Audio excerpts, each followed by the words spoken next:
A harbor, like an iceberg, is 4/5 underwater. And underwater is where the trouble usually lies.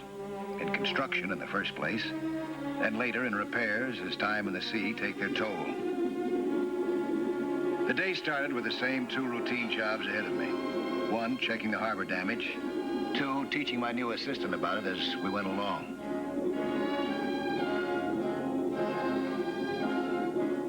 But the routine ended abruptly when we broke for lunch. I had no idea that within 24 hours, I was going to be 1,000 miles from home and 300 feet underneath the sea. And not because I wanted to.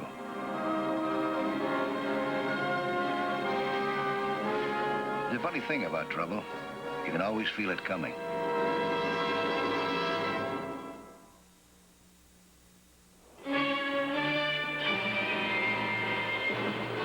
Nelson? I'm Steve McKay. They told me up at Marineland I'd find you here. How you doing? I'm an underwater salvage. This is my partner, Ed Romer. Glad to meet you, Mr. Nelson. Mr. Riker. Mr. Riker? Mr. McKay? Over. Mr. Nelson, we got a business proposition to put up to you. You got a minute? Well, I'm sorry. I wouldn't be able to handle another job right now. Oh, this isn't just another job, Mr. Nelson. And just another man won't do. We got to have a man that can dive deep. Without an air hose. We're bucking a strong current, Mr. Nelson. A hard-hat diver can't hold bottom. It's got to be a man with a lung on his back. A good man. Our bottom is about 300 feet, maybe a little bit more. Ed here doesn't dive at all. My limit's 150 feet. I'm sorry. We'll pay you $5,000 for 3, maybe 4 days' work at the outside, no matter what we come up with. What are you after? A sure thing. I've been working salvage for 16 years, Mr. Nelson. Everything from hull scraping to dredging, you name it. I'm no Johnny-come-lately. What's your point? My point is that I know underwater salvage like I know the back of my own hand. I know the jobs to take and the jobs to leave alone. I learned the hard way to pass up sunken treasure, pirates' gold. Those pieces of 8 are never there. But this one I don't pass. You mean you're going after gold? Salvage. The safe in the captain's cabin of a ship at the bottom of the sea. The name of the ship is the Santa Felicia. She went down May 28, 1920, off the coast of La Cruz. It's a little town in Mexico, about halfway down the coast, on the Pacific side. We're going after gold dust, Mr. Nelson. $100,000 worth. Good luck.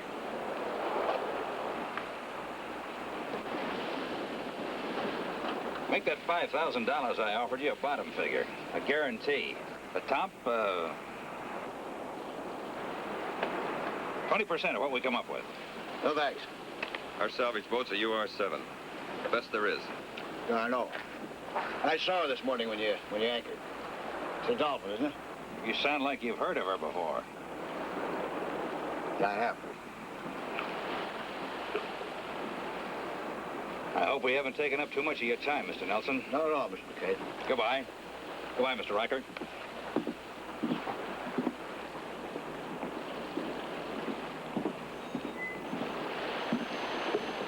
Wow. I don't get it, Mike. Didn't you want that job? No, and for a good reason. A buddy of mine once dove for McKay up in Alaska, and he... I'd rather not talk about it, Billy, if you don't mind. Of course not. I was just wondering. Hey, how come you got all dressed up? Oh, I thought I'd go in town for lunch today. Ready? Nobody else. I'll see you, Mike. Now, you'll be back in an hour. Now, don't get sidetracked. All right.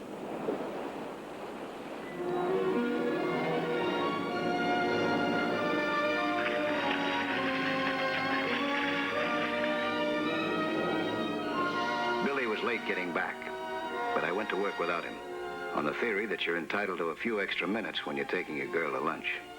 I had no way of knowing that Billy had something far different in mind, something he didn't want me to know about, something that was worth a quarter-mile swim out to the Dolphin.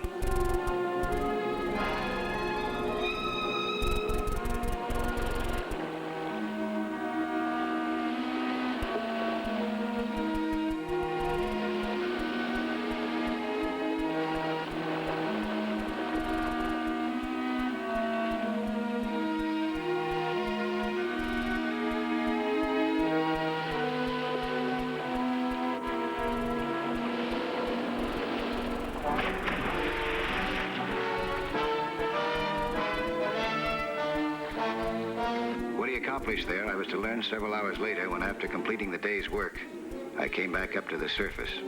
By this time, I was good and worried about Billy's absence. It wasn't like him to goof off. Mike, Billy took that job you turned down in Mexico. Oh, so that's what he's been up to, huh? Look, they're going now. He talked to them on their boat this afternoon. Then he came to see me. He said you didn't want to take the job. Did he tell you I had a reason? Yes, we argued about it. I said he shouldn't go unless you did. And he said that he was doing it for us, that we'd be able to get married and have our own home with the money that he'd get from the job. Oh, Mike, I'm so afraid for him. Take it easy. Take it easy. We'll do something. What, Mike? Something. La Cruz is a sleepy little fishing town, fringed with palms and lapped by the Pacific. But the crew of the Dolphin wasn't really interested in the town. Well, Billy boy, treasure of the Santa Felicia should only be about a mile away from us now. Well, I'm ready. Why don't we start?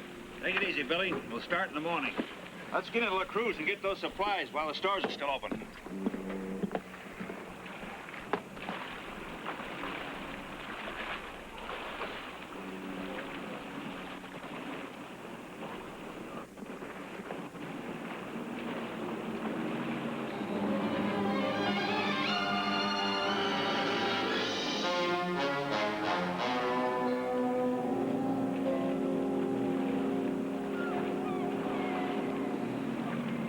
Buenos dias, senores. Welcome to La Cruz.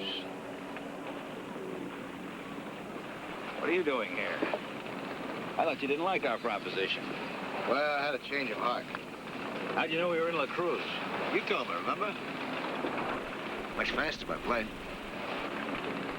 Went to a lot of trouble and expense. Less than $500. What's that is against 1/2 of 20% of $100,000. We don't need you. Yes, we do, for insurance. 2 deep divers are better than 1. You don't mind, Billy? Well, of course not. It's great. Mike, I'm sorry I walked out on you the way I did. No notice or anything. I just thought it was a good idea to... No crime in being young and ambitious. Is there, Mr. McKay? No crime at all. Get your gear, Nelson. Oh, wait a second, Mike. I'll give you a hand. Don't say it, Ed. I know what I'm doing. I don't care what Nelson's reasons are for coming down here. Till we get what we're after, we need him. To get what we're after.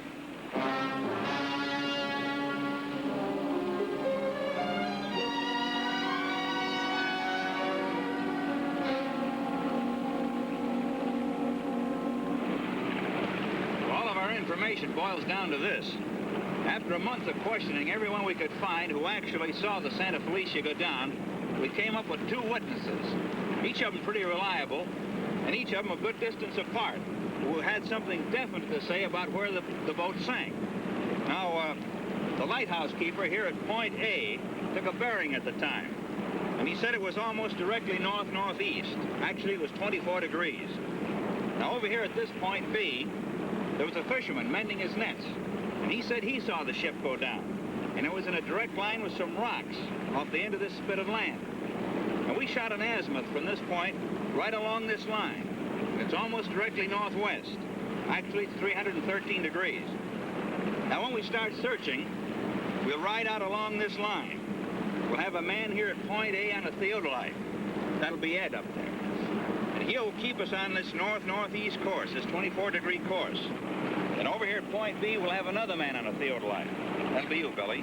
And he'll be shooting along this 313-degree line. And when we ride into your sights, we'll be at the point of intersection. We put out a marker, boy, we're in business. We start diving. Sounds easy enough. Well, don't let this diagram fool you, Billy. This is only the center of the search area. Well, how far out does the search area extend?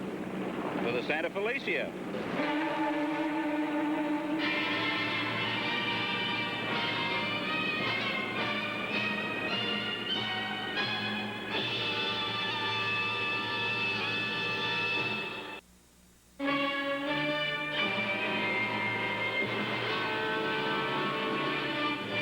By noon the next day, the Dolphin was underway. Romer, sighting through the theodolite at the lighthouse, kept us on the 24-degree course laid out by his pal McKay. Meantime, Billy waited in the reef with his theodolite sighted along the 313-degree bearing. Despite my misgivings, I found that the four of us worked well as a team.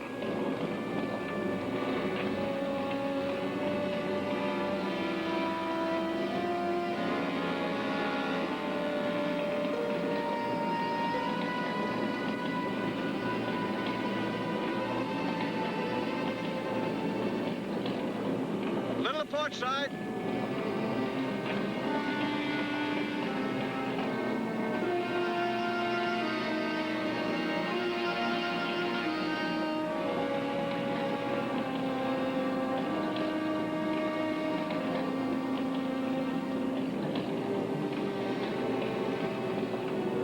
That's it. Right on course.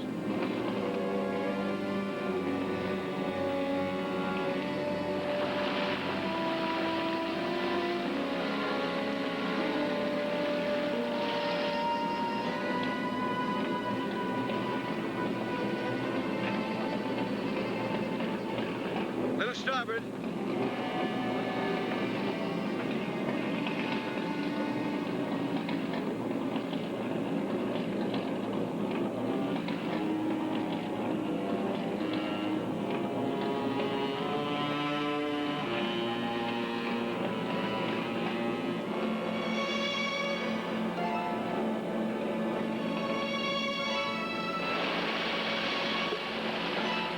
McKay planned it well.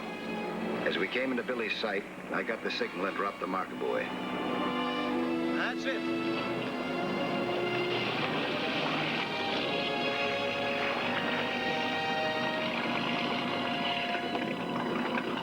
It was too late now to start searching underwater, but next morning, Billy and I were ready for our first descent.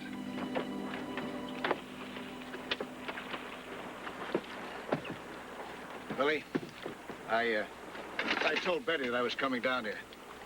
I figured that she might worry less if she knew we were together. Yeah, you're right, Mike.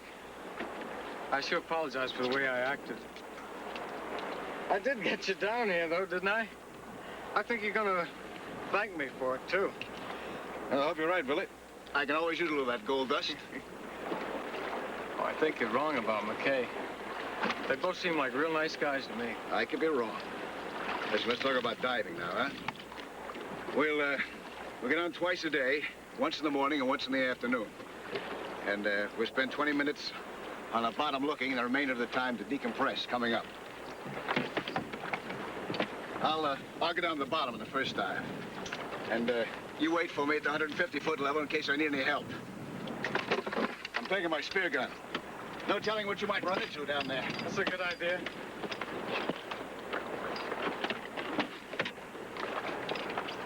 We're going in. Good luck.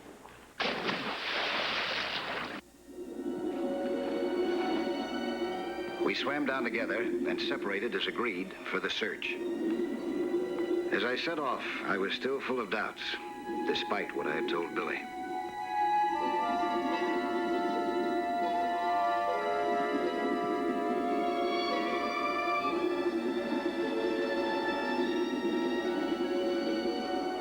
Whatever McKay's real plan was, he was still following through on this part of his agreement. While we were on the bottom, he came down the guide line to 150 feet to wait for us.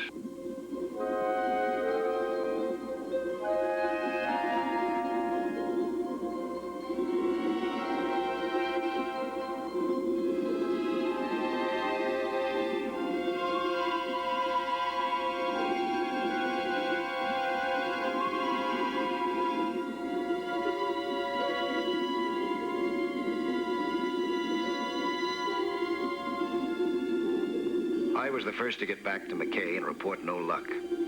Billy was only a few seconds behind me, and his luck was no better than mine. Decompressing slowly, the three of us started back to the surface.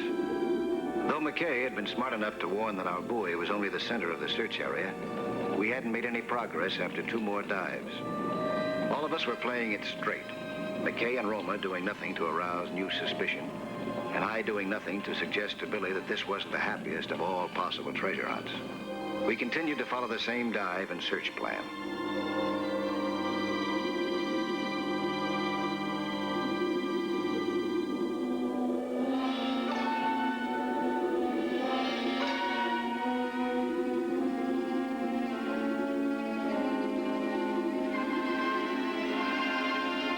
And suddenly, there it was. A skeleton of a ship. A playground for a school of fish.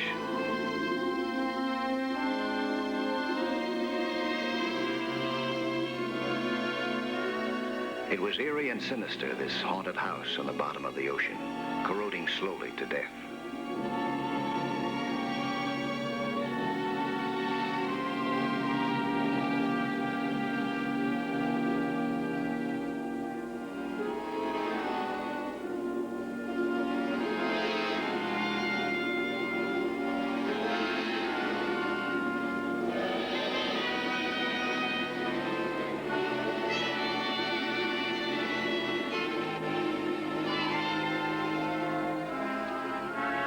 I swam through it to confirm that she was indeed the Santa Felicia.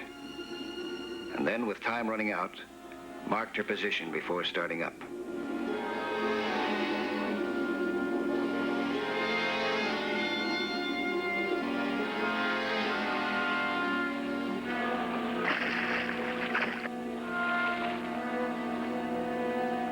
Back! Marker buoy!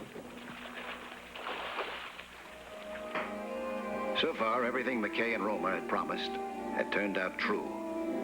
Next question, was there a safe in the captain's cabin? And was there a bag of gold dust in the safe?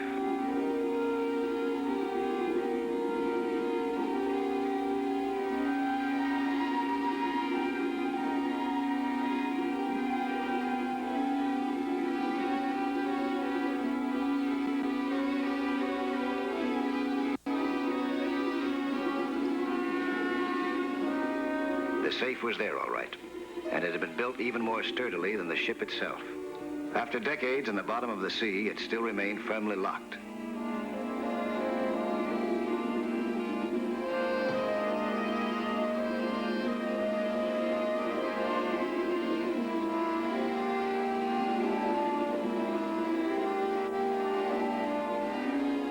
We couldn't budget, which meant we'd have to come down again the next morning with an acetylene torch and cut it open. If ever McKay was going to make a move, this had to be the time. And it was. What's the matter? Hello, my regulator doesn't work. Steady floored. Must be in my high pressure block. Take a little while to fix it. How long? Well, depends what I run into. Might be an hour. I don't want to wait that long. I want to get that gold dust. Well, I don't want to send Billy down there alone. Well, my gear's all right. I'll go down with him. Well, what do you say, Billy? Looks like you're elected. And you want me to go down? No, I can make it all right. It shouldn't take you long to cut through. Probably half rust anyway. I'll meet you at 150 feet. Good enough. Got that torch ready? Sure.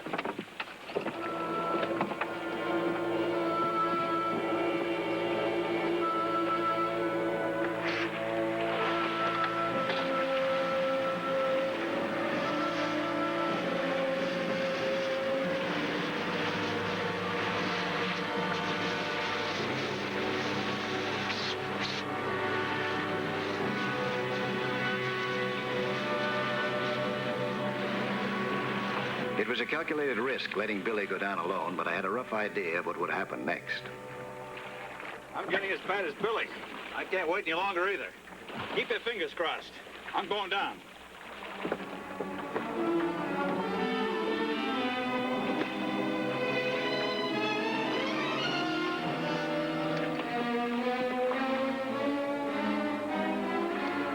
Well, all we have to do now is wait, huh? That's right.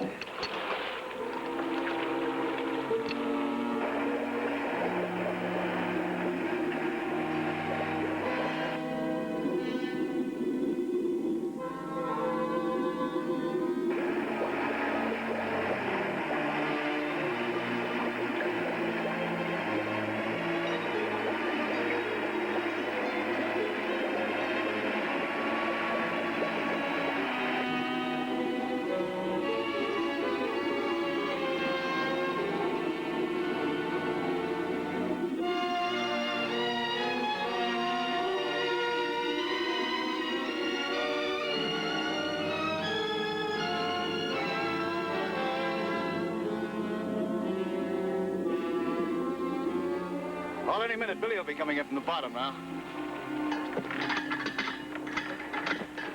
I fixed this regulator. Wasn't as bad as I thought it was. I'm going down. I wouldn't do that. Oh, why not? It's better than staying here and getting shot. Shot? Yeah. That's your plan, isn't it? That's why you fouled up my regulator. You wanted to split us up so that McKay could take care of Billy at the halfway mark.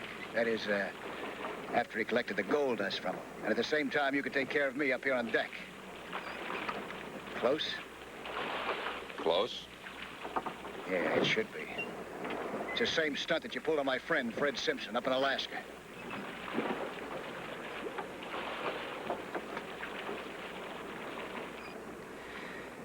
I didn't only spy on you last night, Romer. I fouled up some equipment, too. Go ahead, try it. I took out the firing pin.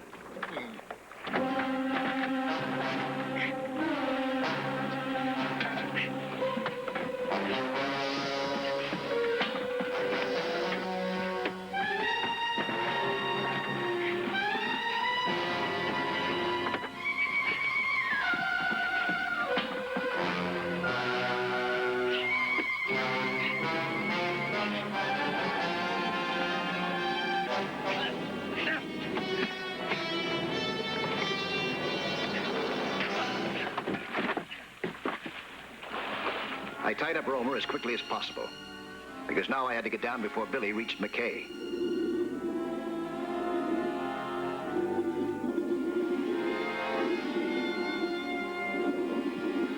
I was a few seconds too late.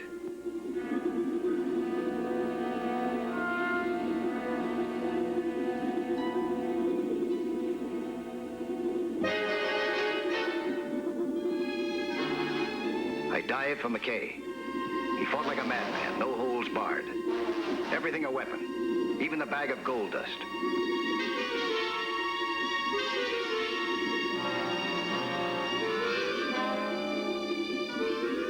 Billy grabbed the gold, and McKay lost interest in me.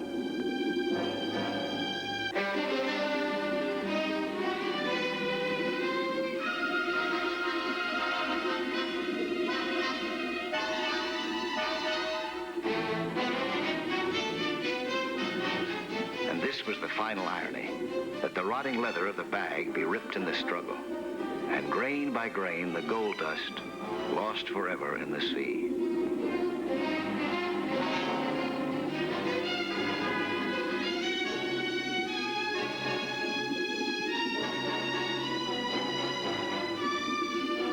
Most of the fight was out of him now.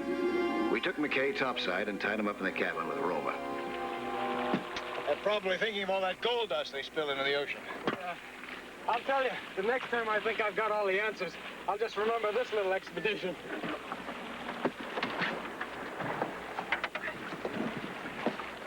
No kidding, Mike. I don't know how I'm going to thank you enough. Ah, forget it. Just, listen to Betty next time, will you?